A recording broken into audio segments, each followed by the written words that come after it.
What's up, guys? Your boy L Check In. Look, we back with another one fresh out of Guayaquil, Ecuador. You guys know I had to bring this to you. So if you thinking about going to Ecuador, you thinking about going to Guayaquil, stay tuned. You don't want to miss this. L Check In. Do it on YouTube, not on YouTube. But let go. All right, guys. First things first. Ecuador was crazy. I had a great time there. I'm telling you guys, if you've been second guessing or thinking about going, or just it's been on your list, but you didn't want to jump, go ahead. No parachute. Just do it. Just go for it, man. You will not regret it. Hey guys, so just starting off Arrival, just a quick rundown of things you might want to know. I want to say I was super impressed by Guayaquil's airport. Nice, clean, everything smooth. You guys know when it's bad, I tell you. When it's good, I tell you. And I definitely want to give them their props because it was a nice, speedy entrance into the country. Had a nice, I don't know what you like duty free store. Everything was great. Everything was well organized, and everything, it had these little fishes outside. Made your boy feel like I was in Asia or something. But definitely a great airport. It wasn't all that haggling and all that. When you get out, everything was cool and chill. And I love this because, believe it or not, a lot of airports don't have a store. Like a lot of airports, you they have like a duty free store, but they don't have a place you could buy like juice and snacks and all that. And I landed super late, guys. You're gonna see here, guys. The only thing that was open outside of this store was like a McDonald's. So grab some McDonald's, grab some juice from the store because you know I had that get right. You guys don't know what the get right is, you know what I'm saying? You gotta put two and two together. But I had that thing and I had to mix it with something. So we got some juice and man, look, it was worth the freaking wait because man, I was starving. But anyway, I don't want to keep you guys for long, so I'm gonna run through this as fast as I can, give you everything you need to know about White Kit. Let's go. Number one, of course, where to stay. After you do all your airport stuff, and you know what I'm saying, you get in the groove and you moving and you're doing all your stuff, you want to know where to stay. So for me, guys, there's really only two really good options out in Guayaquil for tourists. You want to go in the La Bahia area, which is, I don't know if it's downtown Ecuador, but I'm gonna just call it downtown Ecuador. I stay like a block away from Parque Sanitario, and that area is great because everything is right there. The parks, the sites. It's right next to Malecon 2000, Malecon 2000, a couple blocks away. Everything was in walking distance. Everything I did, everything you guys see me do in Ecuador, I walked. So everything was in walking distance. It wasn't like uh, a place that I had to take a lot of Ubers, and we'll get to that in the prices section. But it was just a great area to stay in. I felt safe, and the prices were, I mean, literally one of the best places. Again, we'll talk about it during the prices, but the best places for a bang for your buck. And I say it a lot because you guys know how I feel about countries that use the US dollar. So the second place I want to mention is Puerto Santa Ana. And that's basically, you guys kind of seen it. It's kind of where La Penas was in the video, the nightlife video. But it's kind of a little over. And I see that area because it really has the best views in Ecuador. I didn't stay there, like I said, I stayed in the downtown area. But when I was looking at Airbnbs, it was, I mean, I'm talking about $35, $45, super crazy views. It's still right by everything. It's not that far. It's maybe a 5 minute Uber to get to the tourist attraction and everything, and it's super worth it. I think those are the two main places to stay, and there are other options, but I just don't think they're worth it. Again, we'll talk about this in the safety section, but you kind of want to be on your toes in Ecuador. You don't want to branch out too much, but those areas will definitely do you well. Alright guys, next is location, and this is both on the country level and the city level. Guayaquil is just, they call it like a springboard. So basically, Guayaquil can get you to a lot of other cities in Ecuador really fast and really cheap. So we'll see here, Guayaquil is about, I would say, like 2 hours from Salinas. And that's where you guys see me going jet skiing and having all the fun and the nice beach and everything. About 2 hours on a bus, guys, like super fast. You go to Playas, Ecuador, which is like an hour and a half on a bus. super fast, super cheap. You could go to Mantenita, which is like 2.5 hours, 3 hours on a bus, super fast, super cheap. And all of those places are accessible through Guayaquil. And Guayaquil has a huge terminal. And when you go there, uh, everyone will be coming up to you asking where you want to go, and they'll have all these options. And that's just not for Ecuador. Again, Ecuador country itself is a nice springboard if you want to get to Colombia, if you want to get to Peru. It's a good way to adventure through South America and have that transport like super ready. So Guayaquil, I'm definitely telling you, it's a great home base. It's a great place to start your adventure, especially if you could get there for a good price. It's where you want to go because the city itself has some great fun stuff to do. And on top of that, oh, man, I mean, it's just so easy to get to the other cities. All right, guys. Number three is safety, guys. I don't know if I could go any further in this video without talking about safety before somebody has a freaking heart attack and lets me know about it in the comments. A big question I was getting during these videos is Ecuador safe?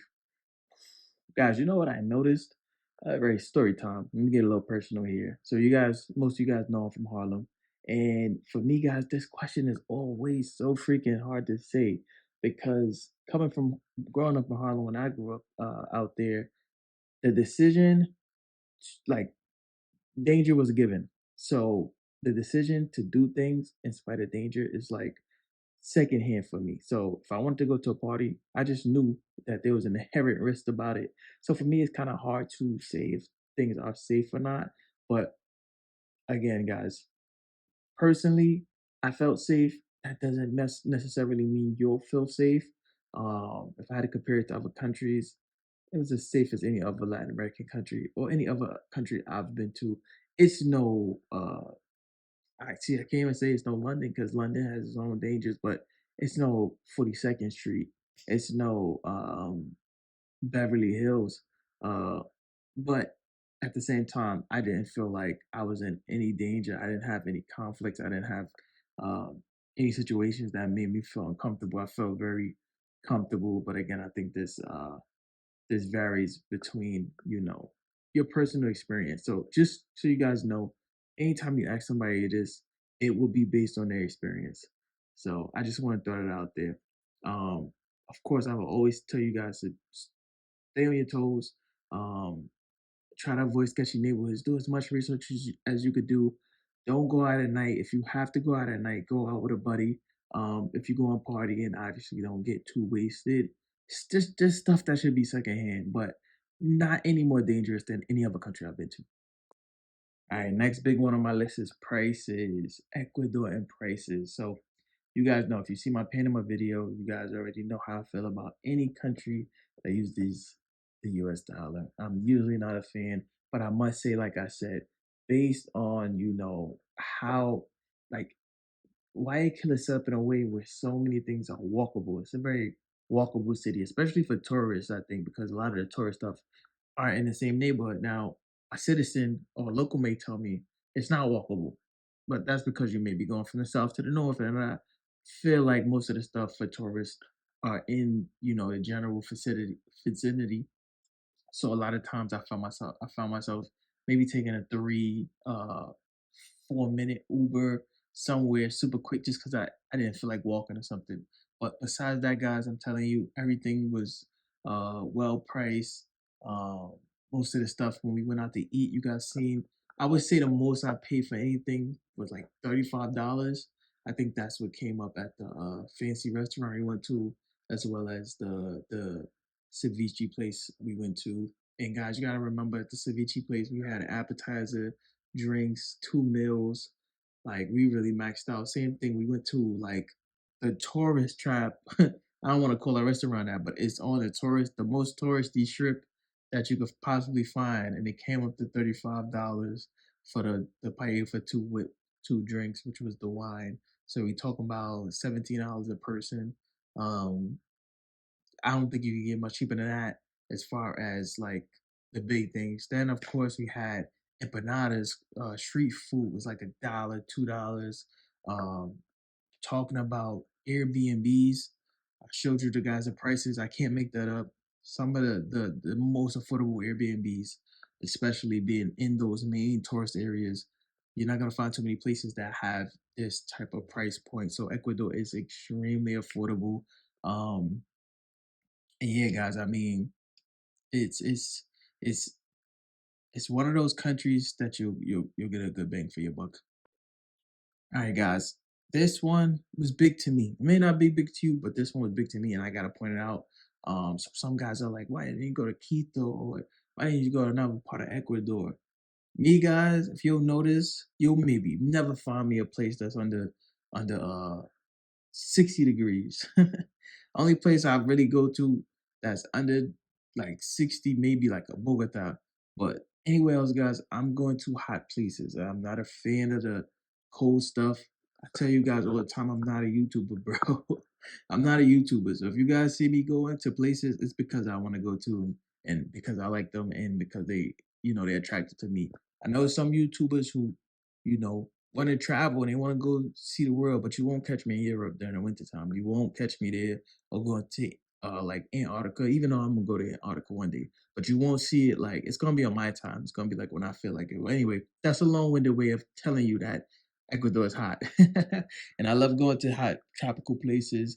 And if you're into that too, you will get a freaking great weather. I'm talking about not even humid. Like it's just a nice, I guess because I mean, it's cities on the coast that you constantly get that breeze, but also in Guayaquil itself, man, I guess it's like the lakes and everything. It's just a nice, constant, like good weather. And you would think it wouldn't be like that because it is kind of landlocked and they have a good amount of a good population, but I definitely found it to be delicious weather. You guys remember, you see Kelly, she was super excited about that weather. So that's one of the upsides about it and why I picked Ecuador and why you guys should too. And you'll love it if you like hot weather.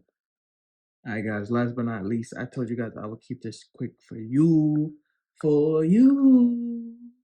And I do want to keep my word. So last but not least, we're gonna talk about it's on the tip of my tongue. Don't remind me. We're gonna talk about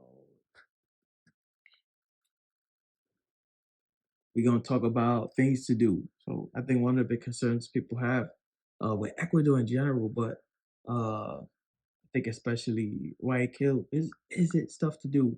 Now I'm gonna be honest, guys. I would say you do not need to be in Guayaquil for anything more than maybe 3 4 days. I think a weekend would do it. I was there around 3 4 days, and we did a lot.